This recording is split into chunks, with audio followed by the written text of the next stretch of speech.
Hello everyone, আমি ঋতুপর্ণা। আজকে হচ্ছে 1 ফেব্রুয়ারি সানডে।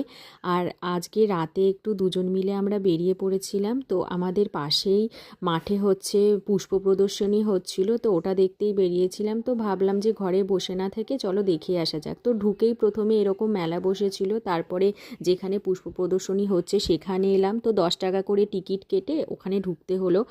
অনেক রকমের ফুলের গাছ ছিল, ফলের গাছ ছিল, ছোটদের অঙ্কন প্রতিযোগিতা ছিল, তো সেইগুলোও লাগানো ছিল। তারপরে অনেক স্কুল থেকে অনেক রকমের প্রজেক্ট ছিল, তো সেইগুলোই দেখছিলাম কারা ফার্স্ট প্রাইজ পেয়েছিল, সেকেন্ড প্রাইজ পেয়েছিল। তো বেশ ভালো লাগছিল, বেশ ভালো কাটলো সন্ধেটা।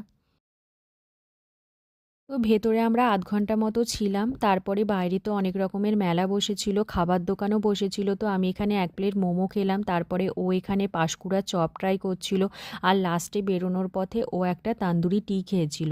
তো চলো ভিডিওটা আজকে এখানেই শেষ করলাম। সবাই ভালো থেকো, টাটা।